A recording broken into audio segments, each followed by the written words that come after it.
Kita minta kesediaannya apakah beliau menunggu sampai selesai baru sambutan, atau karena mungkin ada kesibukan bisa kita salah sejenak untuk mendengarkan sambutan dari Bapak Bupati. Kepada pemandu acara kami persilakan. Baik, Assalamualaikum warahmatullahi wabarakatuh. Innal hamdalillah nahmaduhu wa nasta'inuhu wa nastaghfiruh wa na'udzu billahi min shururi anfusina wa min sayyiati a'malina. Man yahdihillahu fala mudilla lahu wa man yudlil fala hadiya lahu. Asyhadu an la ilaha illallah wahdahu la syarika lahu wa asyhadu anna Muhammadan abduhu wa rasuluh. Yang kami hormati Ketua DPD Wahda Islamiyah Kabupaten Pindrang, Ustadz Asrijaya SPD MPD. Yang kami hormati Ketua Yayasan Pendidikan Islam Al-Ikhlas Kabupaten Pindrang, Ustadz Nurdin SP. Dan yang kami banggakan, para tamu undangan, ayah, ibu hebat, orang tua, siswa-siswi SIP Al-Ikhlas, Yayasan Pendidikan Islam Al-Ikhlas. Ya. Alhamdulillah, pada pagi hari ini ya, kita bersama pemateri kita, yaitu Ustadz Dr. Askar Yaman SPD NN MPD, yang insya Allah beliau akan menyampaikan tema terkait ayah ibu belum aku sampai ke surganya. Dari tema ini, ayah ibu sekalian, ada dua poin penting yang sangat menarik, yaitu terkait dengan visi keluarga dan kebutuhan anak. Ya. Namun sebelum pemateri kita menyampaikan, terlebih dahulu kami ingin sampaikan beberapa beliau. Beliau ini sudah S3 di UIN Alauddin Makassar, jurusan Dirasah Islamiyah Prodi Pendidikan dan Keguruan 2019. Pekerjaan beliau ini, beliau adalah sebagai Ketua Yayasan Multidimensi Pembangunan Anak Bangsa. Beliau juga sebagai guru SMK Negeri 1 Makassar dan guru SMK ANI Makassar. Dan begitu banyak pengalaman organisasi yang beliau ikuti. Salah satunya, beliau ini Kepala Sekolah SMA Wahda Islamiyah tahun 2008. Beliau juga Kepala Sekolah SMK Dimensi Pembangunan, itu di tahun 2012 sampai 2014. Dan beliau ini sebagai Wakil Ketua MKKS SMK Swasta Makassar bidang pengembangan MGMP tahun 2013 sampai 2016. Dan beliau juga Ketua Lembaga Pembinaan Pengembangan Anak dan Remaja di Wahda Islamiyah tahun 2017 dan Ketua Komisi 2 Dewan Syura Wahda Islamiyah periode 2021 sampai 2026. Dan kegiatan tambahan kami sampaikan, beliau ini juga sebagai narasumber tetap ruas TV publik di acara pembinaan anak dan remaja, ya ini live di YouTube setiap hari Senin pagi jam 10 sampai jam 11. Dan beliau juga ini pemateri acara pembinaan remaja, bedah buku, Jakbar dan majelis salim di beberapa kampus di Makassar dan di luar kota Makassar. Ya, begitu sedikit terkait tentang beliau. Nah, untuk mempersingkat waktu, ya kami persilakan kepada pemateri Ustadz Dr. Askar Yaman SPD, NN, MPD untuk menyampaikan materinya. Kalau tafadhal masyura majura.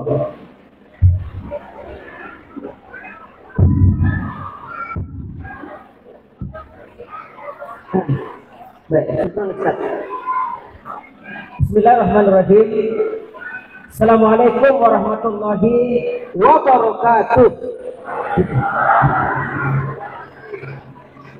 Alhamdulillahirabbil alamin wa bihi nasta'in ala umuri dunya waddin. Asyhadu an la ilaha illallah wahdahu la syarika lah wa asyhadu anna Muhammadan abduhu wa rasuluh, amma ba'd.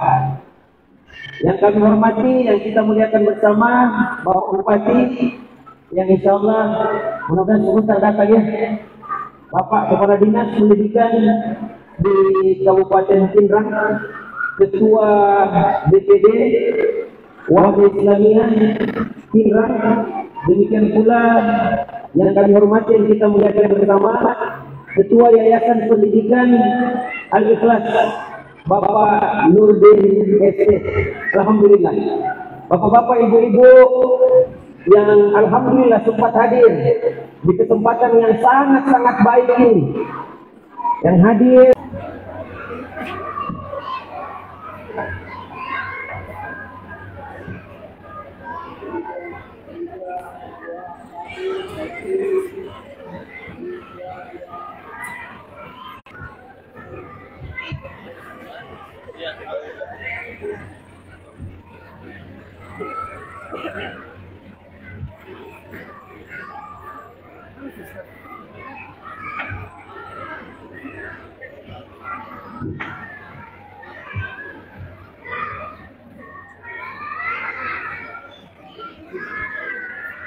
baik, kami ambil alih kembali terkait lanjutan dari materi kita. Ya, untuk mempersingkat waktu, kami persilakan ada materi untuk melanjutkan penyampaian materinya. Tafadhal masyura majura. Bismillah, saya lanjutkan.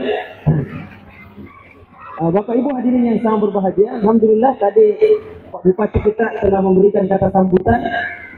Dan baru saya tahu bahwa di depan saya ini banyak kepala bidang, banyak kepala dinas, dan juga banyak camat di sini. Aduh, ya. Dan saya dapat lagi bocoran jawaban. Kenapa sampai apalagi ini jarang bapak-bapak ketemu dengan anaknya, ya? Karena dikasih libur, dikasih jam kerja 3 hari, dia masih minta 5 hari. Ya. Nah, rupanya ada yang dihindari, ya. Bapak Ibu, saya baru teringat dari penyampaian Pak Bupati, rupanya investasi terbaik sebenarnya yang mendatangkan return atau balikan yang besar menurut siapa itu? Ada peraih hadiah Nobel ekonomi, James Neckman namanya. Beliau mengatakan bahwa investasi yang sangat bagus, returnnya besar, itulah adalah investasi mendidik anak di waktu kecil, di usia-usia TK. Katanya $1 yang kita keluarkan, balikan tercepatnya itu 6 sampai $7. Kebanding kalau investasi di tempat yang lain. Kenapa? Jadi ada jawabannya. Kalau bagus pendidikan anak, mendidik anak kita sewaktu dia masih kecil, maka 3 sektor yang akan diuntungkan. Yang pertama dari sisi kesehatan. Tidak banyak kita kasih keluar uang untuk anak-anak kita kalau kita jaga pola sehatnya sewaktu kecil. Seperti misalnya minuman-minumannya itu. Ya. Kalau kita jaga minuman anak-anak kita, air putih, sehat anak apa? Hari ini anak-anak kita masih usia 16 tahun sudah banyak yang cuci ginjal, gagal ginjal, sudah banyak yang cuci darah, yang dimana biaya untuk pengobatannya jauh lebih besar. Kenapa bisa? Karena sewaktu kecil tidak diajar pola minum yang baik. Minumannya Monty, ale-ale, apalagi semua minuman yang berkarbonasi, yang kadar gulanya tinggi. Saya sering datang ke rumah sakit Bayangkara. Di samping anak saya tidur, itu ada anak SMA kelas 2 sudah cuci darah. Dia cuci baju, dia cuci darah. Masih kecil sudah stroke. Penyakit-penyakit orang tua didapat anak kita masih kecil, masih muda. Itu kalau kita tidak invest dari sekarang, habis kita ke depan. Apalagi kenakalan remaja. Kalau dididik akhlak yang baik sejak kecil, insya Allah ke depan dia tidak akan kasih pusing kepala kita. Bahkan dia akan menjadi kebanggaan orang tua, kebanggaan masyarakat. Anak-anak hari ini di Makassar itu main busur-busur, Pak. Ya, berkelahi antar geng, antar kelompok, balap-balapan liar. Kenapa? Waktu kecilnya tidak diperhatikan pembinaannya. Makanya investasi yang paling besar adalah sewaktu dia masih kecil. Dan inilah kehadiran kita sebenarnya untuk investasi mereka itu. Baik, kita lanjutkan jamaah sekalian. Saya akan sebutkan secara cepat 3 kedudukan anak dalam Al-Quran. Yang pertama, anak itu adalah merupakan nikmat dari Allah. Nikmat dari Allah. Yang kedua, anak adalah merupakan amanah yang setiap kita orang tua nanti akan dimintai pertanggungjawaban. Yang ketiga, anak adalah merupakan ujian. Maka setiap orang tua yang punya anak pasti diuji oleh Allah lewat jalur anak-anaknya. Wa'lamu annama amwalukum wa auladukum fitnah. Ketahuilah bahwa sesungguhnya hartamu dan anak-anakmu adalah merupakan ujian bagimu. Jadi kalau ada anak nakal Pak, panggil si memang sini kan, sambil mengatakan, Maha benar firman-Mu ya Allah. Betul-betul ujian. Betul-betul ujian. Satu, anak adalah merupakan nikmat. Kenapa nikmat dari Allah? Karena tidak semua orang yang sudah menikah diberikan nikmat oleh Allah berupa anak. Tidak semua. Betul atau tidak ini? Saya punya teman 15 tahun sudah menikah, tidak ada anaknya. Kita baru 5 tahun menikah, lupa lihat anaknya. Kayak voucher isi ulang jamaah sekalian. Ada teman saya 20 tahun sudah menikah, belum ada anaknya. 4 kali umroh, selain ibadah minta anak, tidak ada anaknya. Kita tidak pernah umroh, 7 anak tidak jamaah sekalian. Jadi anak itu bukan karena faktor banyaknya hartanya orang, banyaknya tingginya pangkat dan kedudukan, bukan. Anak itu adalah merupakan nikmat dari Allah.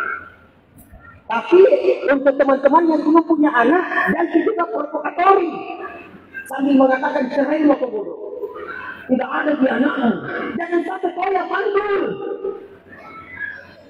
Saya kalau ketemu dengan teman yang belum punya anak, saya bilang apa? Anggap ini teman bulan madu yang diperpanjang, tapi panjang dulu Ustaz. Mau tunggu punya anak, saya bilang tunggu dulu. Anda belum punya anak, ingin sekali punya anak, sementara yang punya anak pusing kepalanya. Makanya saya bilang, mumpung Anda belum punya anak, nikmati kebersamaan itu, nikmati. Anggap bulan madu. Ya, Anda pergi, misalnya ke Makassar, ingin rekreasi ke mall, Anda bisa nikmati di jalan ke mall bersama dengan istri tercinta. Bandingkan dengan teman yang punya anak, apa? Masih kecil-kecil, dibawa ke mall, tak bengkang kemana-mana. Nah, hilang satu, dicari satu. Mana? Anda belum punya anak, pergi rekreasi, bisa nikmati pantai. Di Supa di ada pantai, bisa nikmati kalau di Bantimurung air terjun, tidak ada yang ganggu, bisa foto selfie dan lain-lain. Bandingkan dengan teman yang punya anak masih kecil-kecil, dibawa pergi rekreasi, baru naik di atas mobil, isi laga-laga keroncong di atas, baku banting dia, kita sudah bilang turun baku semuanya. Sampai di tempat rekreasi marah-marah, pulang marah-marah. Anak-anak bilang, rekreasi deh. Seks saja. Jadi itu ya Mas sekali. Dan kalau punya anak, syukuri. Nikmat yang Allah berikan syukuri. Dengan apa? Dengan bina, arahkan, pilihkan sekolah terbaik. Untuk siapa semuanya? Untuk kebaikan. Bayangkan, Allah berfirman begini, wa man yashkur fa innama yashkuru li nafsi. Barang siapa yang bersyukur, maka sebenarnya kesyukuran itu adalah untuk dirinya. Jadi kalau kita bersyukur berupa anak dengan cara membinanya, menjaganya, merawatnya, mendidik, memberikan pendidikan yang terbaik kepadanya, rizkinya, balikannya akan kembali kepada kita. Kembali kepada kita, bukan hanya kepada anak, kepada kita. Coba nih, anak ranking 1 di SDIT Al-Ikhlas, ranking 1. Diundang bapak, yang datang mama. Karena bapak sibuk di kantor. Datang mama. Wali kelas bilang ini mau rapornya anak ranking 1. Langsung ibu mengatakan, siapa dulu dong mamanya? Padahal yang setengah mati belajar anaknya. Yang gembira mamanya. Ini mas sekalian, bayangkan kalau dua anak kita, satu dokter, satu lawyer, penghafal Quran semuanya, satu pimpinan perusahaan, satu camat, bahkan yang paling kecil, ranking 1 dari 40 siswa, siapa yang gembira? Orang tua. Pedulilah pada anak kita, kebaikannya akan kembali kepada kita. Tapi kalau kita tidak peduli, 7 anak, satu begal, satu curanmor, satu bandar narkoba, satu pas mobil, satu pas sabung ayam. Apa lagi itu 4S. Sobis, sudah nggak usah cerita itu. Ya. Itu setiap ada dengan telepon. Setiap ada dengan telepon selalu kita berpikir, polsek mana lagi yang telepon ini kesian. Karena kalau bermasalah anak siapa dicari? Siapa dicari? Orang tua. Jadi maukah kita sengsara di masa depan atau bahagia di masa depan, tergantung pola pembinaan kita kepada anak-anak kita hari ini. Wa may yashkur fa innama yashkuru li nafsi. Siapa yang bersyukur, sebenarnya kesyukuran itu adalah untuk dirinya. Satu. Yang kedua, anak adalah merupakan amanah, titipan sementara kepada kita yang harusnya kita jaga dengan baik. Mungkin tadi ada Pak Bupati, ini cuma contoh. Pak Bupati mau berangkat ke Belanda bersama dengan keluarganya. Nah, titipkan kucing angoranya di rumah kita. Titipnya kucingku, jaga dengan baik. Apa yang kita lakukan dengan kucing itu? Apa kira-kira apa yang kita lakukan? Kita jaga atau tidak? Kita rawat atau tidak? Kucingnya Bupati. Maka kita belikan kandang, kita kasih makan, bahkan makanannya lebih mahal daripada makanan kita. Di rumah itu ada kucing Ustaz dipelihara anak-anak. Makanannya. Dulu itu kalau kita makan, kucing yang lihat itu. Sekarang tak baliknya. Kucing yang makan, kita yang lihat. Mahal makanannya. Kita jaga, kita rawat. Kalau perlu kita pedicure, gunting kukunya, dirawat anunya, bulunya. Sekarang ada sampo apa? Sampo kucing. Makanya bapak-bapak hati-hati, Pak, jangan sampai sampo kucing kita pakai selama ini. Ada sampo kucing, ada kanimbar kucing, ada salon kucing. Kita jaga, kita rawat. Pas pulang Pak Bupati gembira, beratnya bertambah, puluhnya segar, gembira. Tapi coba diketikkan, atau kita bilang, semua pemain suka aku keluar sana. Cari makanan di luar, bercerai dengan kucing garong di luar, habis bulunya, kurus badannya. Karena tidak boleh dikasih makan dengan kita. Pulang Pak Bupati, marah tidak? Marah tidak? Marah, ini kucing, kita jaga. Amanah Pak Bupati, ini anak, titipan Allah. Masa kita tidak jaga dengan baik? Makanya Bapak Ibu hadirin sekalian, berpeduli dengan anak kita, amanah dari Allah. Nantinya kita akan dimintai tanggung jawab. Nah Bapak Ibu hadirin sekalian berbahagia. Baik, kita masuk kepada slide kita. Ketahuilah bahwa sebenarnya lanjutkan slide-nya. Nah ini Bisakah kita bersama-sama dengan anak-anak kita, ayah ibu, peluk aku sampai ke surganya? Bisa. Allah menakdirkan untuk kita bisa bersama-sama di dunia, dan bisa juga nanti kita bersama-sama di akhirat. Maka reuni terindah adalah bukan di hotel mewah, tapi reuni terindah adalah kita bersama-sama di dalam surganya. Bersama siapa? Istri, anak-anak kita, keturunan kita. Lihat ayat di dalam Al-Quran. Ya mas sekalian, ada 2 ayat yang kita munculkan. Sebenarnya masih ada lagi ayat-ayat berikutnya yang menerangkan bisanya kita bersama-sama dengan mereka di dalam surganya. Ya mas sekalian yang sangat berbahagia. Baik ya, kita lanjutkan. Bisa dibaca saja. Lanjut lagi ke slide berikutnya. Nah ini, supaya kita bisa bersama-sama di dalam surganya, kita bisa bersama-sama membimbing anak-anak kita sampai ke dalam surganya. Karena kehidupan di dunia hanya sementara, yang abadi adalah negeri akhirat kelak. Wa ma hadzihil hayatud dunya illa lahwun wa la'ibun wa inna daral akhirata la hiyal hayawan law kanu ya'lamun. Sesungguhnya kehidupan dunia ini hanyalah senda gurau dan main-main. Adapun kehidupan akhirat, itulah kehidupan yang sebenar-benarnya, andaikan kalian mengetahui. Jadi kalau ada kehidupan diakhiri dengan kematian, itu bukan kehidupan yang sebenar-benarnya. Tapi kalau ada kehidupan yang tidak pernah lagi diakhiri dengan kematian, itulah kehidupan yang sebenar-benarnya. Kapan itu? Nanti di akhirat kelak. Walal akhiratu khairul laka minal ula. Ini Bapak Ibu hadirin yang sama berbahagia. Nah, apa visi kita berumah tangga? Apa visi besar keluarga kita? Harus punya misi, harus punya visi. Makanya kemarin di kajian apa itu? Kajian apa tadi? Kemarin sore itu? Kajian keluarga sakinah. Saya bilang apa? Kalau ada laki-laki mau lamar anak gadis, jangan dulu langsung terima. Tanya-tanya dulu, minimal fit and proper test. Bayangkan kupelihara anakku dari 0 tahun sampai 24 tahun. Saya jaga makannya, minumnya, rumahnya, bajunya, semuanya saya jaga. Kehormatannya, saya kasih sekolah sampai sarjana. Tiba-tiba kau datang ingin mengambilnya. Enakmu. Tunggu dulu bro. Sabar. Nah tidak pernah ada investasimu di dalam. Pernah kau bayar uang kuliahnya anakku? Pernah kau bayar uang semesternya? Tiba-tiba engkau ingin mengambilnya. So, tunggu dulu. Saya mau tanya kok, apakah tujuanmu menikah dengan anak saya? Apa? Kalau dia bilang tidak tahu Pak, suruh pulang dan kelilingi dapurnya 7 kali.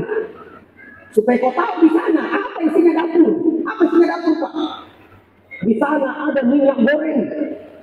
Di sana ada gas dengan kompornya.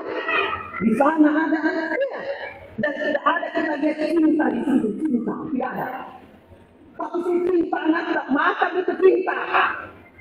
Kalau bertepatan dengan bunyi token listrik, habis tomi beras, gas juga habis, makan itu cinta.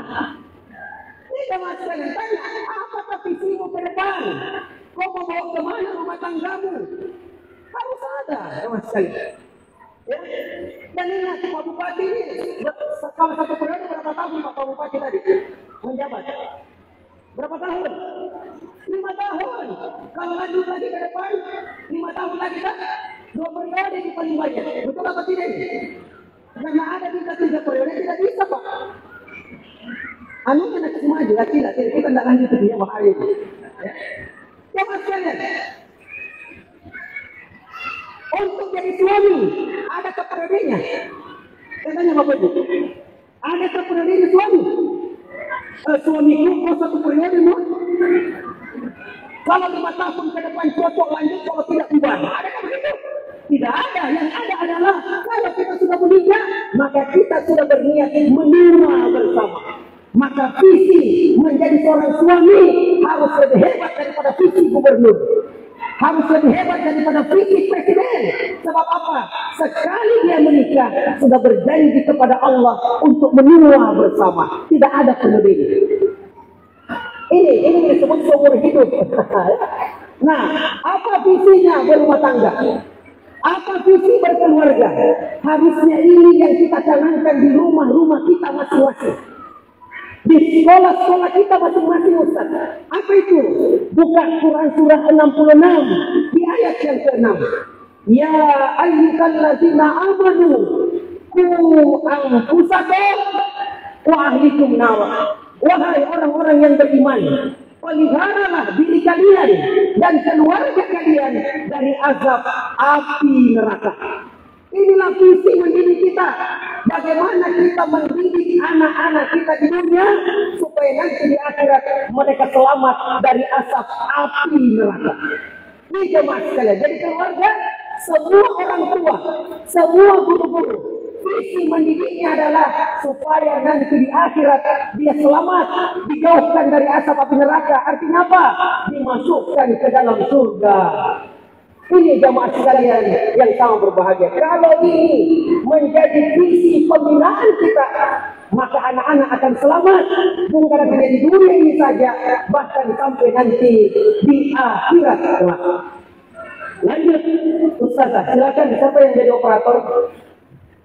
Nah, jika anak terdidik dengan baik, terbina dengan baik, apa manfaatnya untuk kita sebagai orang tua? Manfaatnya juga untuk anak-anak kita di dunia, di alam kubur, bahkan sampai nanti di akhirat kelak. Di dunia, jemaah sekalian, anak akan menjaga nama baik keluarga. Tidak lama kita hidup di dunia, kita akan meninggalkan dunia ini.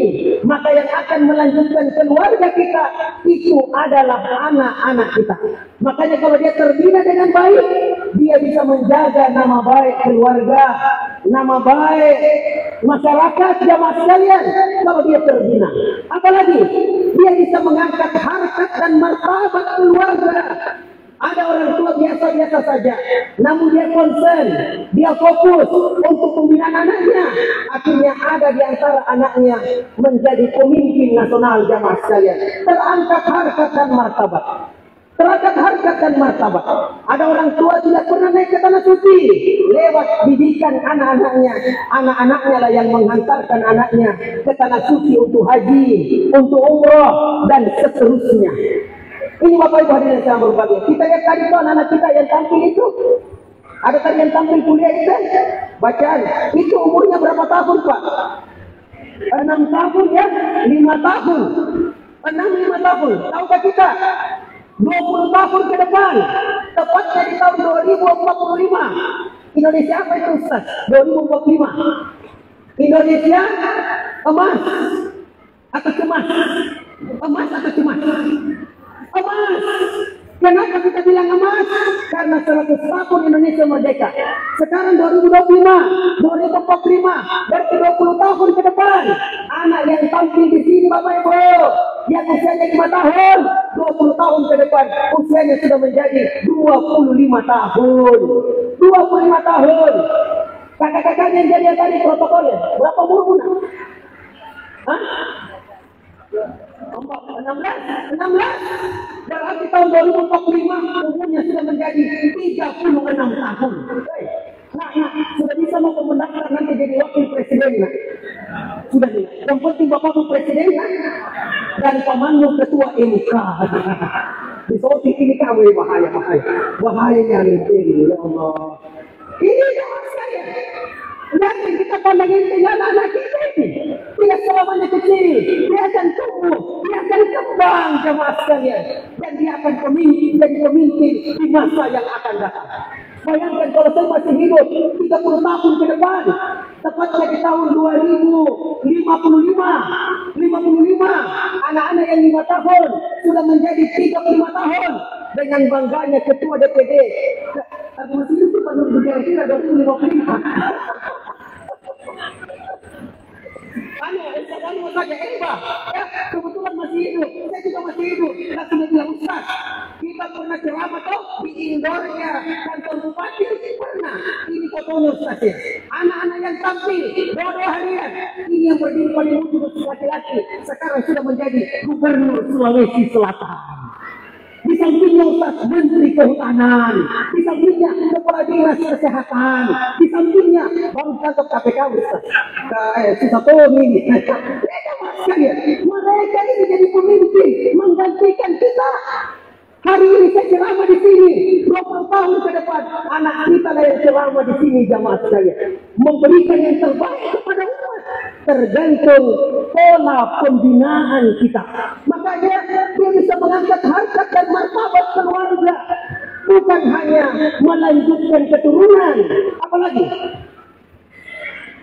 menjadi contoh teladan di dunia, di alam kubur. Ya Allah, Pak, Ibu, sewaktu kita masih hidup, masih bisa sholat dapat pahala, masih bisa mengaji dapat pahala, masih bisa puasa di bulan Ramadan dapat pahala. Tapi kalau kita sudah meninggal dunia, tak satu pun amal ibadah yang mampu lagi untuk kita tunaikan. Tapi tidak usah khawatir, walaupun jasad kita sudah berjalan dengan tanah, walaupun nyawa kita sudah berpisah dengan jasad kita, ada amal yang kita titip di dunia sebelum kita meninggal dunia yang akan melanjutkan terus pahala kita walaupun kita sudah tiada. Bapak Ibu, orang tua saya inginkan sekali saya ini menjadi PNS, pegawai negeri sipil. Saya tanya, Ma, kenapa kita bisa jadi PNS? Apa jawabannya? Apa kira-kira jawabannya? Karena ada pensiunnya. Syukurnya saya sekarang 27 tahun saya jadi guru honor. Di usia 49 tahun Ustaz, terangkat jadi guru P3K. Tapi tidak ada pensiunnya. Bapak Ibu yang sangat berbahagia. Jadi kita kalau sudah meninggal tidak bisa, tapi ada amal yang kita titip, pahalanya terus mengalir. Siapa itu Ustaz? Kata Rasulullah, "Idza mata insan, inqata amaluhu illa min salas."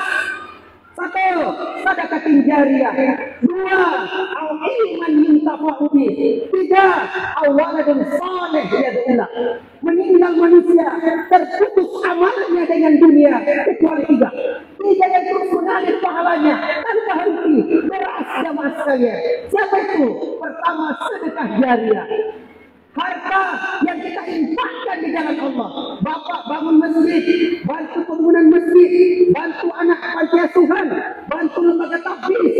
Bapak Ibu tidak tahu hafal Quran, lemah hafalannya, kita bantu anak tahfiz dengan beras setiap bulan. Dia makan kenyang, kuat hafalannya. Sepanjang dia baca Quran, sepanjang dia menghafal dapat pahala, kita juga akan dapat pahala. Apalagi yang kedua, ilmu yang bermanfaat. Yang ketiga, anak soleh yang senantiasa mendoakan kedua orang tuanya. Anak soleh dapat pahala, orang tua dapat pahala. Anak mengaji dapat pahala, orang tua dapat pahala. Bahkan anak melakukan amalan kebaikan, orang tua juga akan mendapatkan kebaikannya. Bayangkan kalau 7 anak kita rajin sholat semuanya, gembira kita di alam kubur jamaah sekalian, gembira kita nanti di akhirat kelak. Jadi begitu. Makanya di alam kubur rupanya anak-anak kita mampu untuk memproduksi pahala walaupun kita sudah tiada. Barulah saya pahami jamaah sekalian, kenapa sampai Nabi Ibrahim alaihissalam itu berdoa kepada Allah. Doanya bukan hanya untuk dirinya, tetapi juga untuk semua keturunannya. Apa doanya? Rabbi ja'alni muqimas shalah wa min dzurriyyati Rabbana wa taqabbal du'a.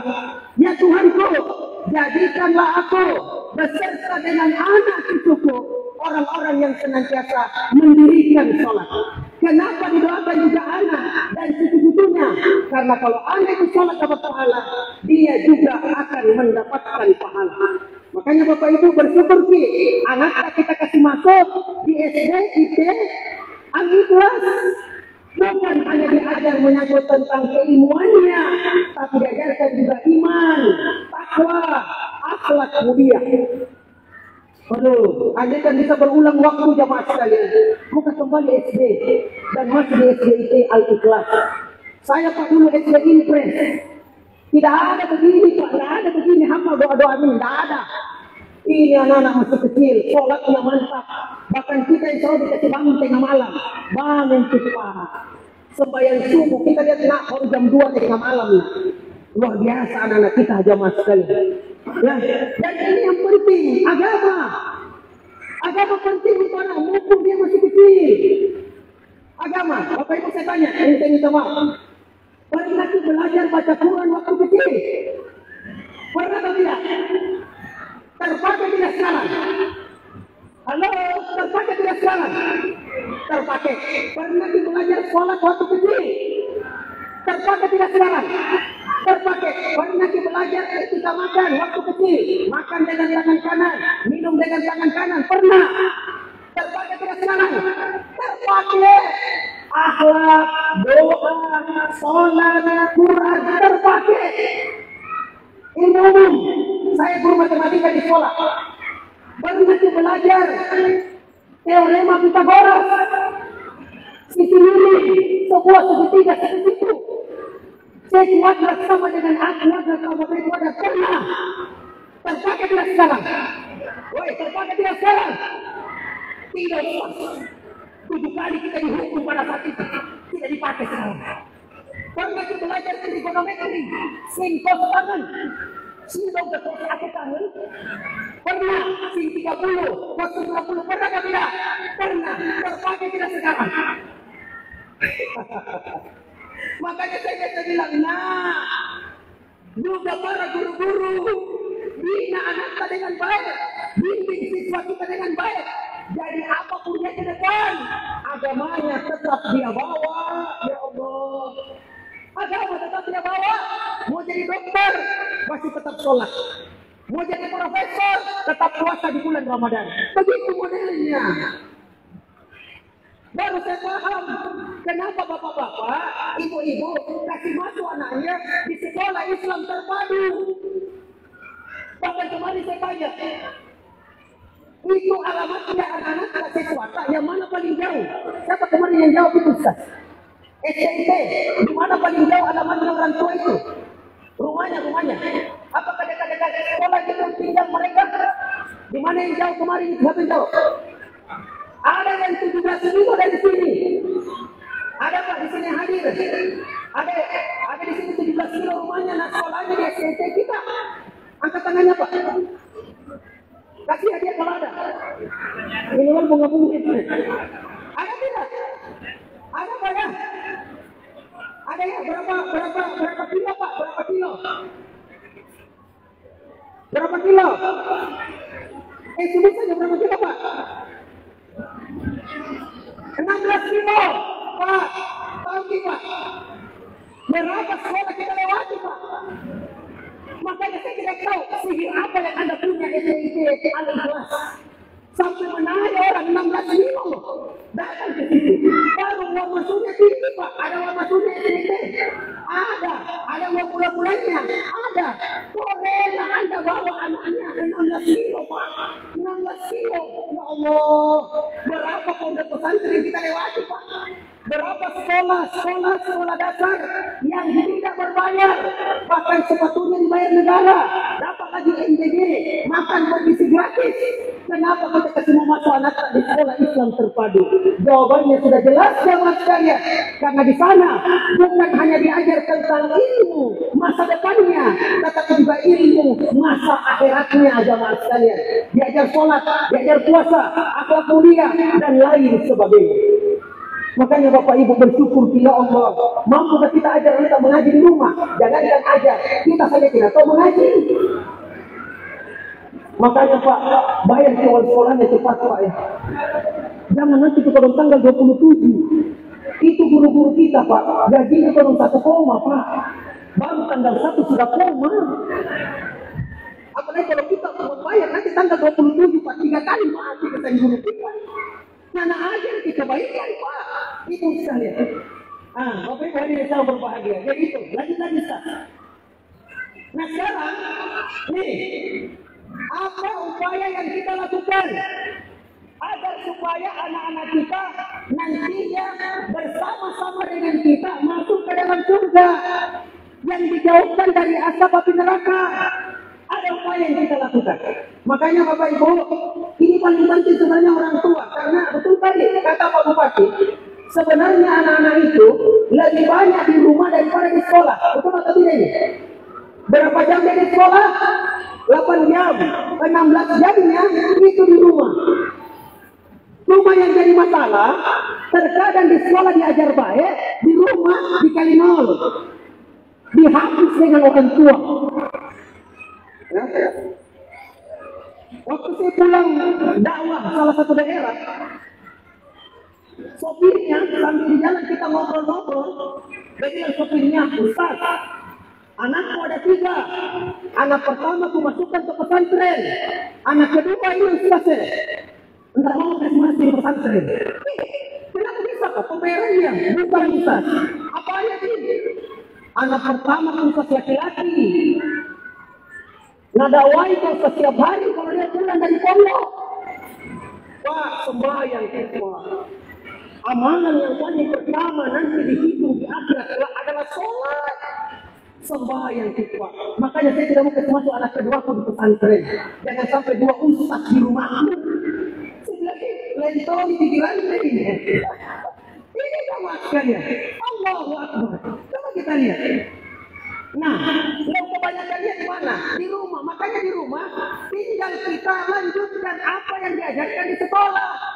Misalnya, tanamkan tentang keimanan.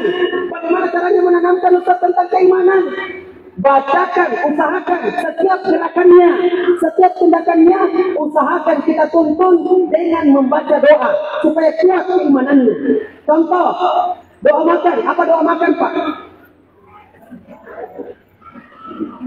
Bagus Pak. Allahumma barik lana fima razaqtana wa qina adzaban. Minimal dia baca basmalah, bismillah. Artinya apa?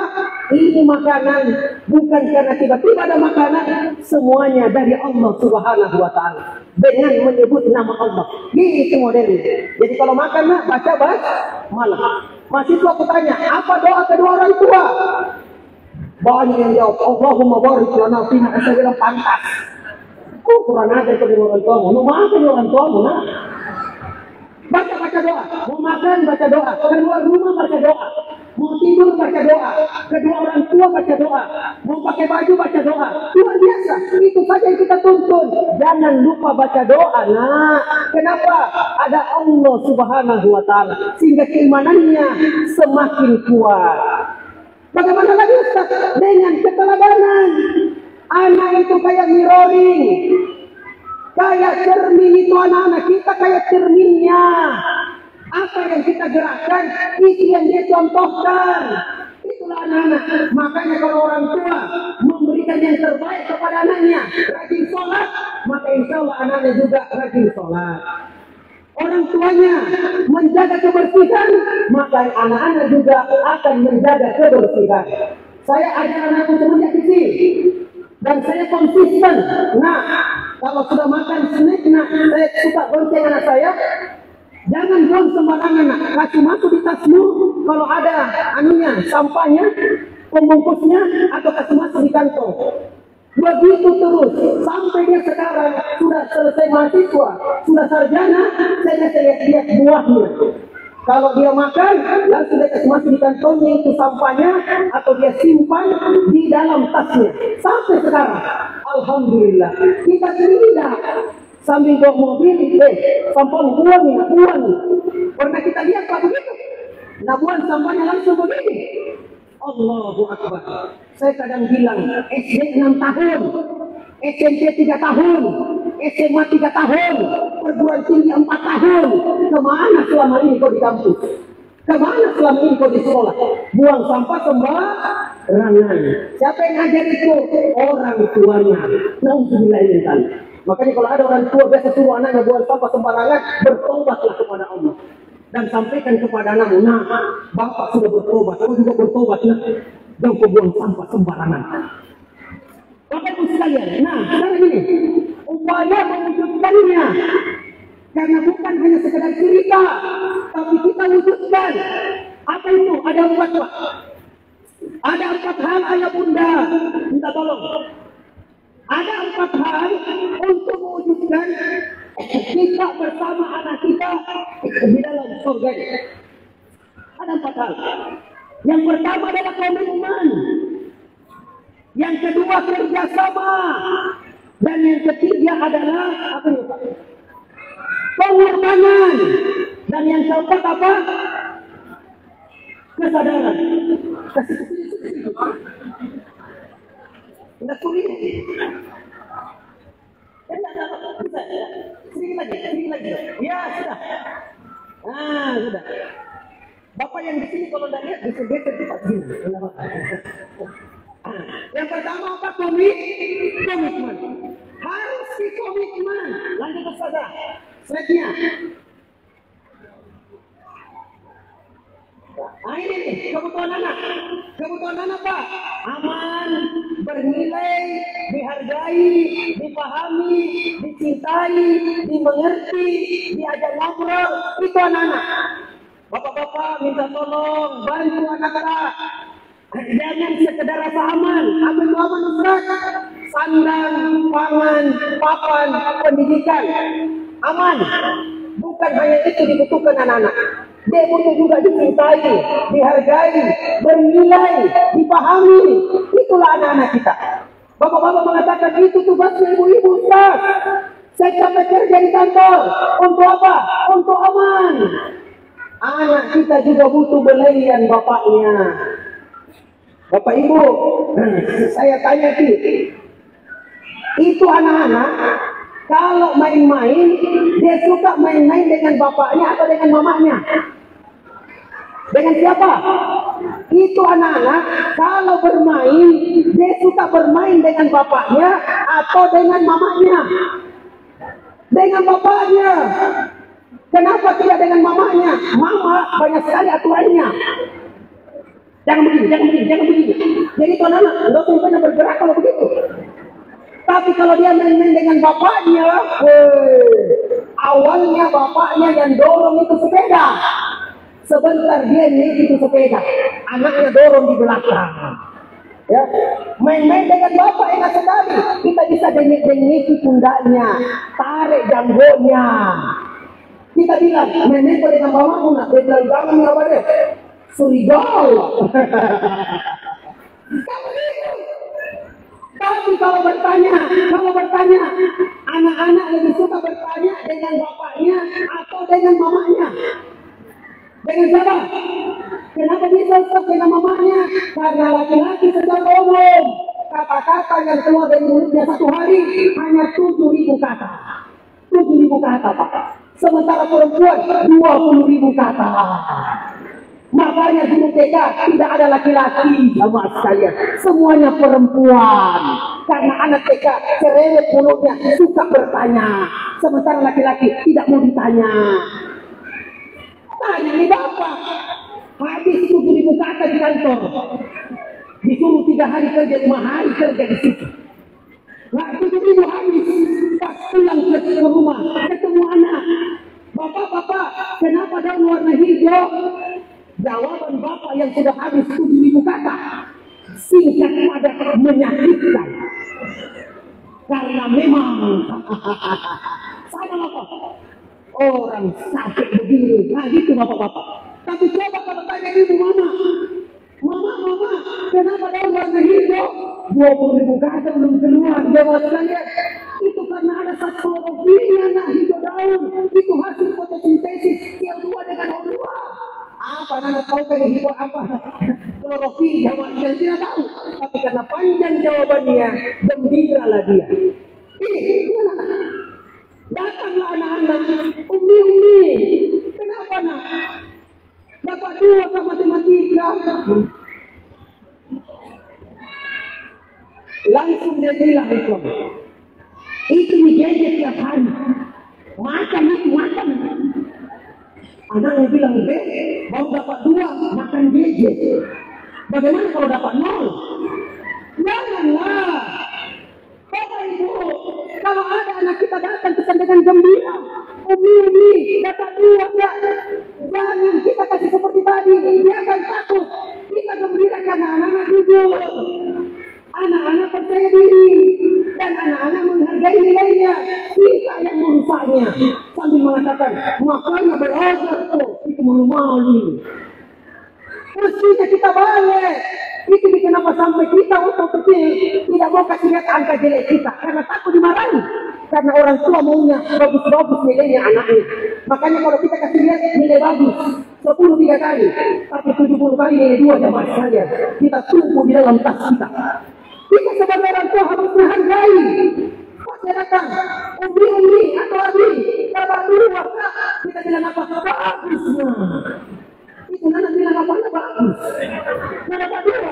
Dia bilang, nah, saya waktu seusia dengan kamu, nah, seperti kelasnya seperti kamu, nah, mama dapat 0. Oh, dapat 2. Bagus. Itu anak dalam hatinya bilang apa? Pantas. Tapi nah, mama lihat semuanya bisa dapat 10, kenapa saya tidak? Nah, gurunya sama, tempatnya sama, SPP-nya sama. Akhirnya mama belajar dengan sungguh-sungguh, akhirnya mama bisa dapat 10. Karena sedikit saja belajar, bukan hanya dapat 10, tapi dapat 12. Pakai belajar anak-anak. Umi, dia 10 paling tinggi. Mama kan tak dapat 0, tambah 10 berapa? 10. Mau dapat berapa sekarang? 2 tambah 10 berapa? Nah, kita ini ada orang tua preman. Baru kelas 1 anak pulang, umi dapat 2, langsung kita kira kiamat di besok. Pengangguran kena. Bagaimana masa depanmu? Nah, umi tidak bisa menjadi apa-apa. Mau menjadi apa? Nah, kalau mama mati nanti mau menjadi apa? Itu anak kelas 1 SD bilang, mama, belum kiamat besok, mama. Nah, baru kenapa dulu kita kelas 1 SD? Masa langsung kerja besok? Masa langsung pengangguran besok? Sabar bagi jemaah sekalian. Ayolah, semangati anak kita. Berkorbanlah waktu sejenak untuk hargai, pahami, cintai jemaah sekalian. Saya punya siswa, Pak. Saya guru matematika di sekolah. Saya tahu otaknya siswa saya. Ada cepat menangkap, ada setengah menangkap, ada tidak bisa menangkap sama sekali. Bahkan ada yang kayak tidak ada otak di kepalanya aja mas sekali. Ulu bawang dan bawa-bawa. Ulu bawang. Sehingga temannya bilang pasar. Kasih tinggal di teman satu dia. Bikin habis oksigen di kelas. Ada juga manfaatnya sama sekali. Ini semuanya. Hargailah, cintailah. Saya kalau turunan mereka depan. Nah, bisa kita kerjakan nak soal nomor 3. Minta maaf tadi, minta tolong nak kerjakan di soal nomor 3. Anak-anak berlomba-lomba. Kenapa? Semangat karena saya hargai. 1 tambah 1 7. Ketawa teman-temannya. Saya kenapa aku ketawa nak? Masa 7 pasal tambah 1 2. Sedang baguslah kerjamu. Silakan duduk. Gembira dia, berani saja beranjak dari tempat duduk naik ke papan sudah 1 kesyukuran. Percaya diri, apalagi percaya diri menjawab 1 tambah 1 7. Otak dari mana? Tapi saya tidak mau salahkan anak itu. Saya terima dia, saya hargai jawabannya. Terima kasih banyak nak, silahkan duduk. Kenapa ketawa? Pak, 2 Pak, itu karena kau berperspektif matematika, ilmu pasti 1 tambah 1 2. Sementara temanmu yang saat ini bukan ilmu matematika yang pakai sekarang, ilmu sosial. Apa itu? 1 mamanya, 1 bapaknya, 5 bersaudara. Berapa sekarang satu rumah berapa? Betul atau tidak? Nah, betul. Begitu caranya. Cuma saya luruskan. Tapi nah, kita sekarang belajar matematika, bukan ilmu sosial. Mari kita perbaiki. Ini guru stres. Masuk mengajar matematika. Gajinya 1 koma. Baru tanggal 1 sudah koma. Apa dia bilang? Kerja soal nomor 3. Awas kalau salah. Itu anak bilang apa? Belum pakai salah memang ini. Bagaimana sih salahnya? Makanya kemarin saya didik aja ini guru-guru semuanya. Jadi ke guru yang santun. Apa temannya kemarin Ustaz? Guru apa? Guru hebat, siswa bahagia. Guru hebat, siswa bahagia. Bahkan dia doa kepada ya Allah, cepatkan malam berlalu ya Allah. Cepatkan pagi datang ya Allah. Saya ingin ke sekolah ya Allah. Saya ingin belajar ketemu dengan guru-guru hebat. Kenapa? Bahagia kalau saya di sekolah ya Allah. Kalau di rumah, bapakku belum pulang kantor ya Allah. Ada guruku di sekolah. guru bermasalah, siswa sengsara. Sehingga siswanya berdoa, ya Allah, panjangkan malam ya Allah. Jangan munculkan sinar pagi ya Allah. Guru stres hadapi besok ya Allah. Bapak Ibu hadirin, lanjut Ustaz. Ayo. Makanya pahami, cintai. Nah ini komitmen. Allahu Akbar. Mari Bapak Ibu, kita berkomitmen. Apa komitmennya? Orang tua mempunyai kewajiban untuk mendidik anaknya. Kewajiban kepada siapa? Ayah, bunda. Tapi yang paling utama siapa, Pak? Bapak, ayah. Ingat, Indonesia ini menurut survei dunia dikenal dengan nama fatherless. Kalau fatherless, dia urutan ketiga di dunia. Fatherless. Apa itu fatherless? Anak yang kehilangan sosok ayah. Fatherless. Kenapa hilang sosok ayah? Boleh jadi disebabkan karena dua hal. Yang pertama, kultur masyarakat yang menganggap anak-anak itu adalah milik mamanya, bukan milik bapaknya. Bapak hanya sekedar usaha mencari nafkah, sementara mama atur di belakang semuanya. Padahal peran ayah juga sangat penting.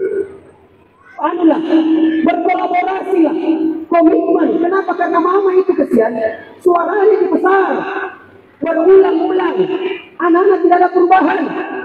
Awas kalau kau begini, kau pukul. 1000 kali dia dipukul, tidak dipukul-pukul. Itu apa? Dipukul itu. Tapi kalau bapak 1 kali nakal, hanya matanya.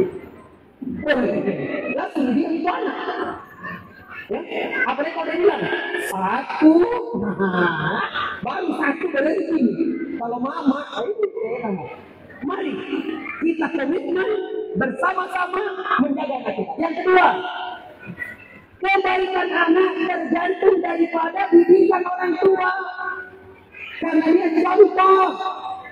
Wallahu akhrajakum min butuni ummahatikum la ta'lamuna syai'a wa ja'ala lakum as-sam'a wal absara wal afida la'allakum tashkurun. Dialah Allah Subhanahu wa taala yang telah mengeluarkan masing-masing kita daripada perut ibu kita dengan tidak mengerti apa-apa, tidak tahu apa-apa. Kemudian Allah memberikan apa? 3 nikmat: pendengaran, penglihatan, dengan hati. Mudah-mudahan kita termasuk orang-orang yang bersyukur. Inilah yang dikenal jamaah sekalian.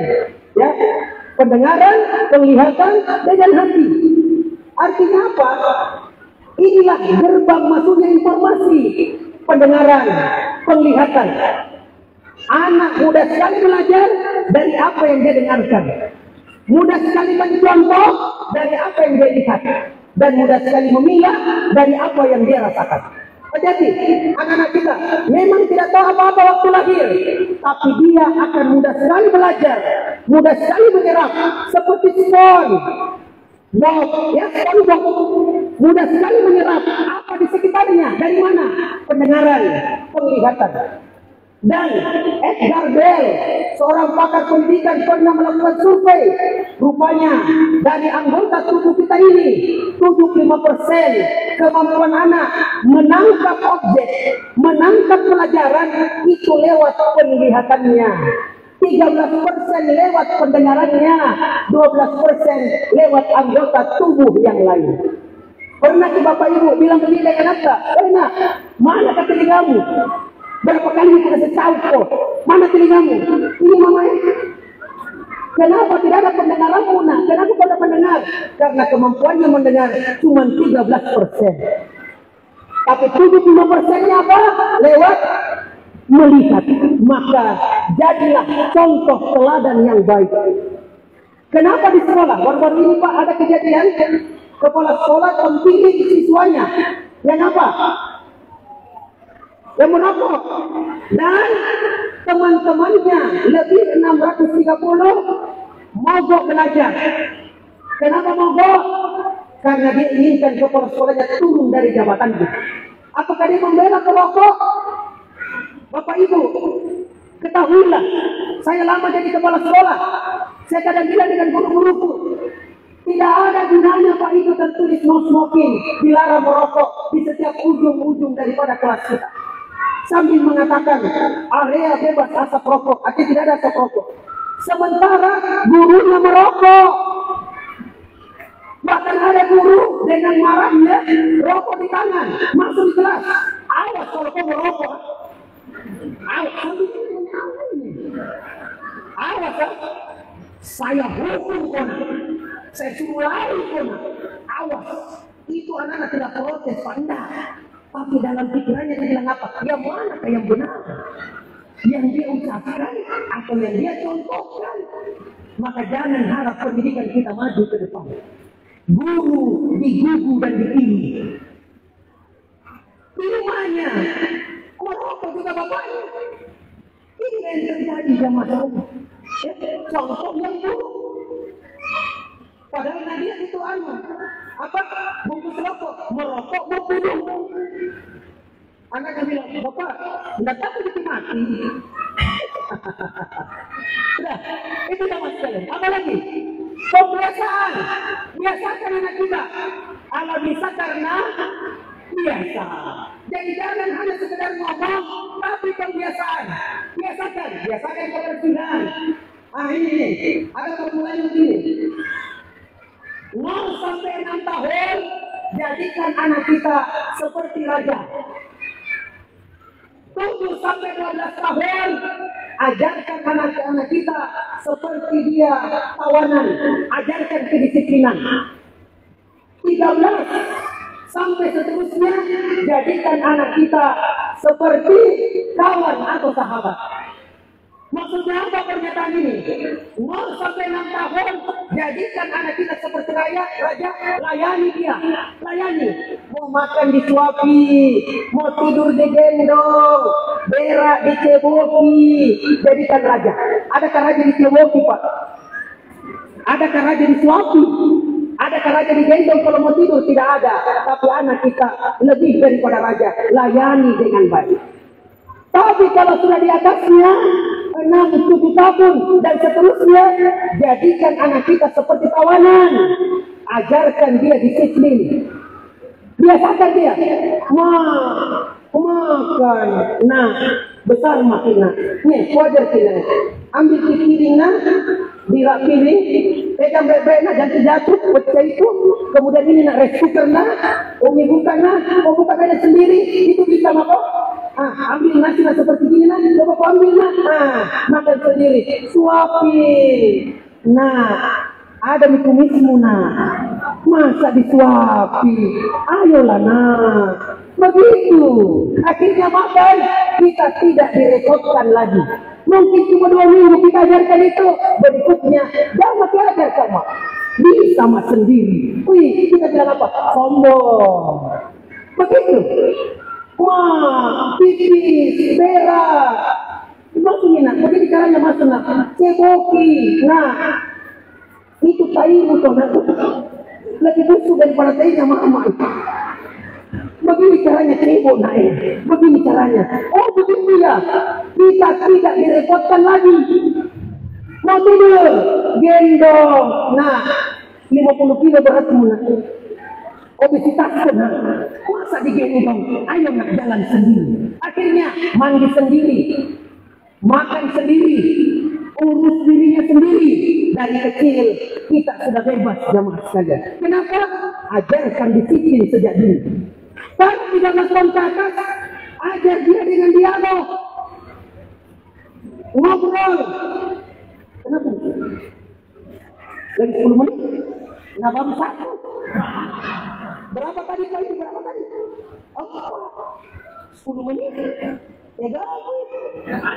Jauh pulang dari Makassar. Lanjut tidak Bapak Ibu? Lanjut. Tidak usah hiraukan ini. Hiraukan. Tidak. Tidak, sebentar. Coba gini. Lanjut ke penas Makassar. Ayo. 10 menit kan. Apa lagi yang kedua? Ini kerjasama. Ayolah kerjasama.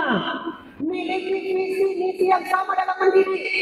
Bapak Ibu, kesepakatan orang tua dalam mengasuh anak, sepakati kesian, sepakati.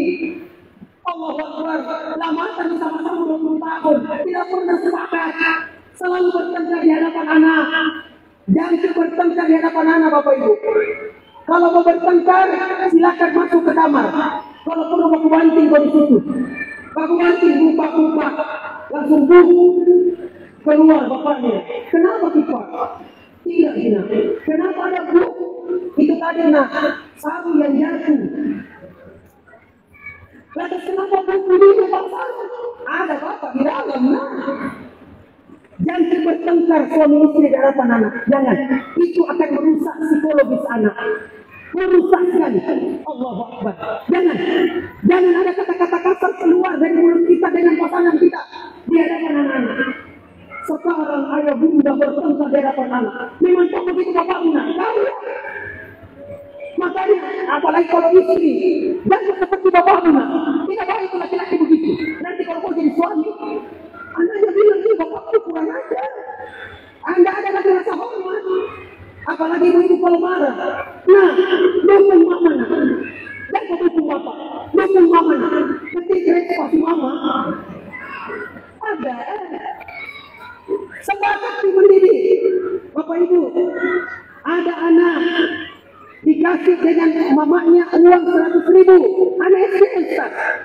100.000. Kaget bapaknya. Wih, banyak sekali. Sini, 5.000 tuh. Apa gunanya 100.000? Apa dengan istrinya? Pak, apa gunanya kita kerja kalau bukan untuk anak? Saya ingin tolong ini. Sebentar Tina, di belakang cukup kasih tambahan. Ini bikin nakal anak, tidak hormat kepada bapaknya. Kenapa bapak seke begitu 5.000? Karena waktu kecil dia kalau pergi sekolah kalau tidak pernah ada uang jajan. Kenapa? Bapak mama petani, itu pun petani buruh di tanah orang, tidak ada uang. Sementara ibunya, istrinya ini bapak, orang paling kaya di Pindrang, anak satu-satunya.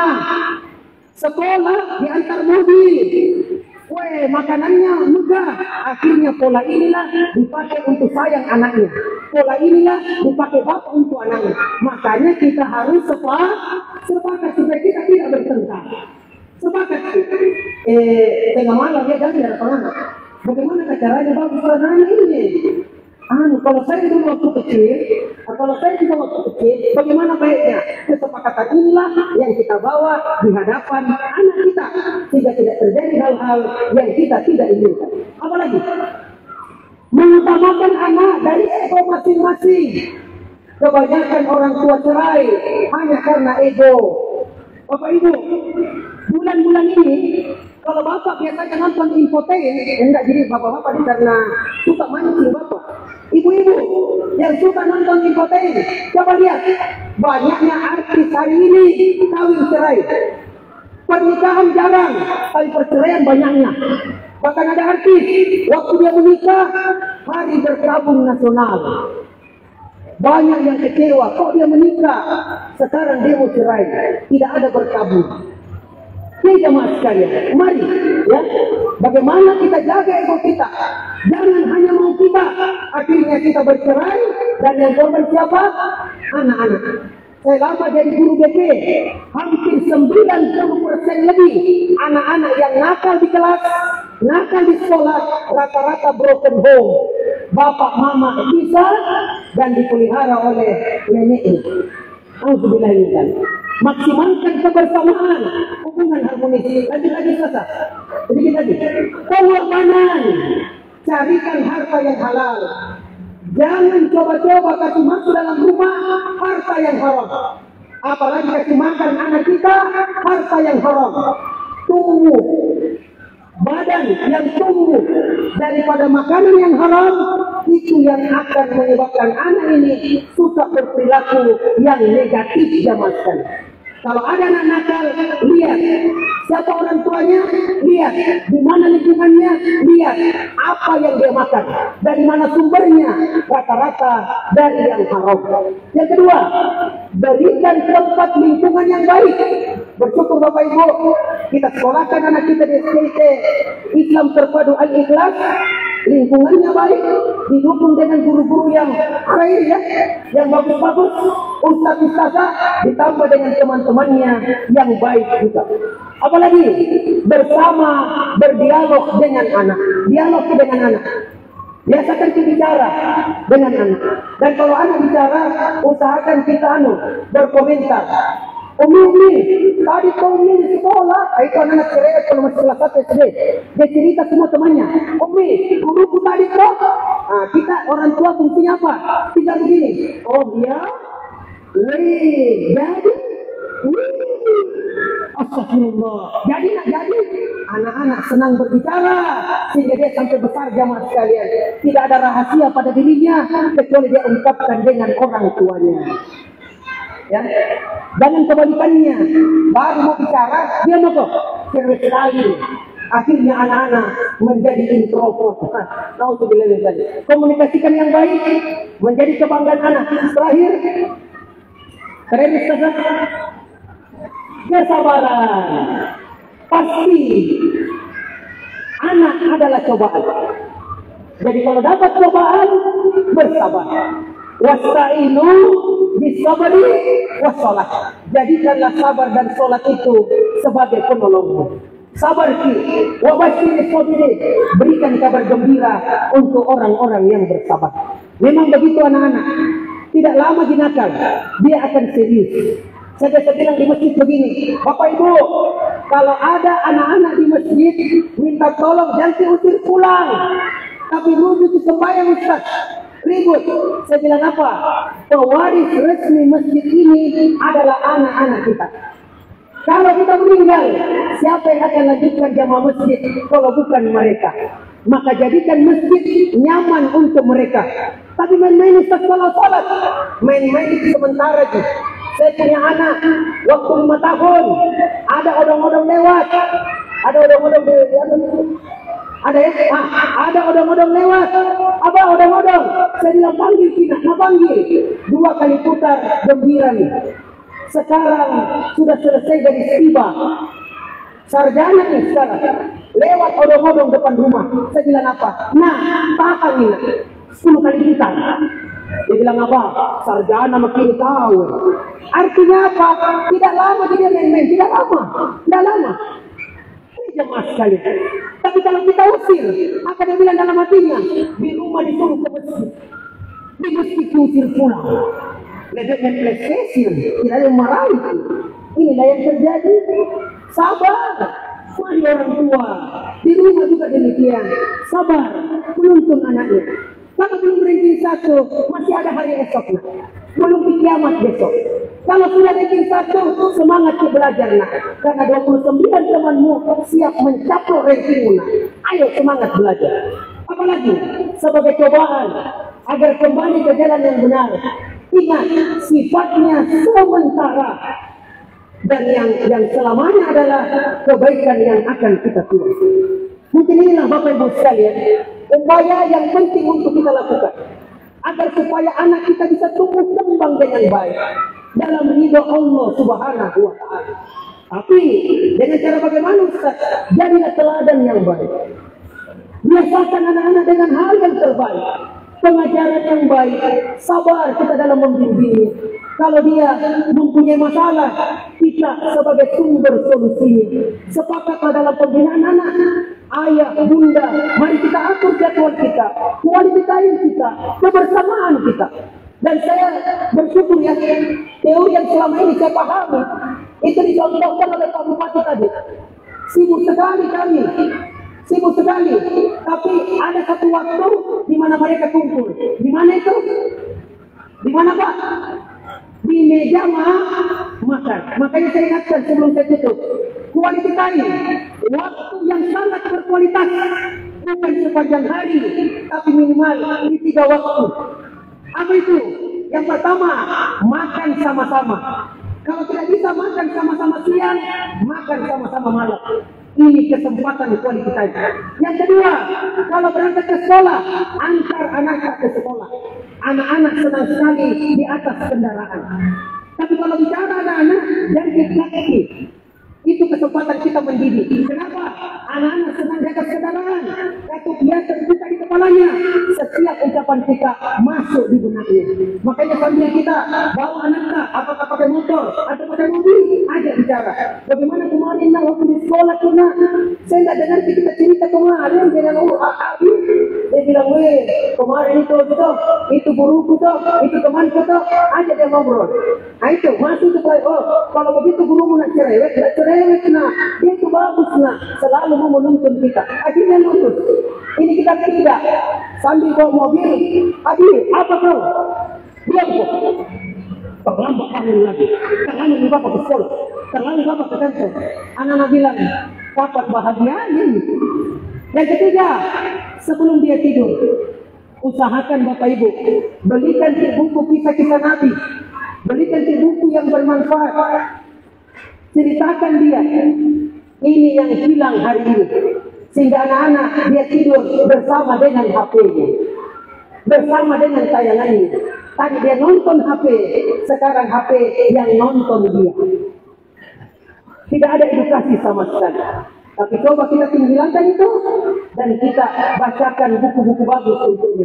Inilah yang akan menyebabkan anak-anak tumbuh kembang dengan baik dan insya Allah akan menjadi generasi terbaik di masa yang akan datang. Demikian Bapak Ibu sekalian, lebih dan kurang saya mohon maaf yang sebesar-besarnya. Hadanallahu wa iyyakum ajmain. Assalamualaikum warahmatullahi wabarakatuh. Waalaikumsalam warahmatullahi wabarakatuh.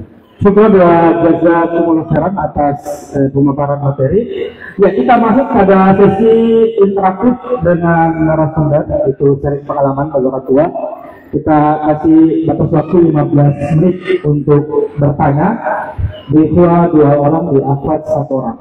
Ya, kami mulai dari sekarang. Silakan panitia untuk memberikan mic-nya pada orang tua yang mau bertanya. Oke, silakan.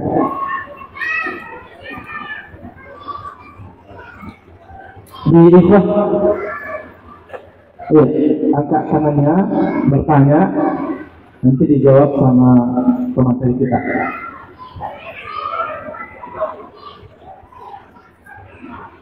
Tidak ada di ikhwah, di akhwat?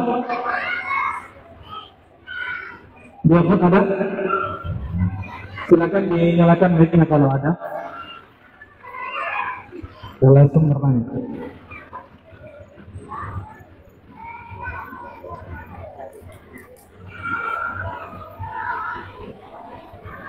Ya, tidak ada. Ada. Iya, silakan. Bapak-bapak ada yang bertanya.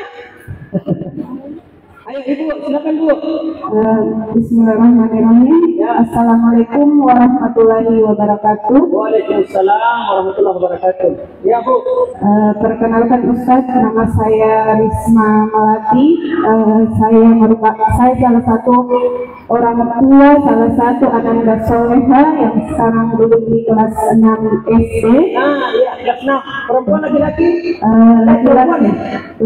Laki-laki anak saya Ustaz. Soleh ya? Soleh, iya, soleh. Solehah. Soleh Ustaz. Kalau ada haknya, perempuan biasanya itu. Ustazah. Ya. Oke, silakan Bu. Baik, izin Ustaz, saya datang ke sini bersama dengan bapaknya. Berubah Ustaz bahwa sebenarnya ayahlah yang berperan besar dalam mendidik anak-anak ke depannya. Jadi pertanyaan saya Ustaz, bagaimana peran kami sebagai ibu-ibu dalam hari ini? Semoga Allah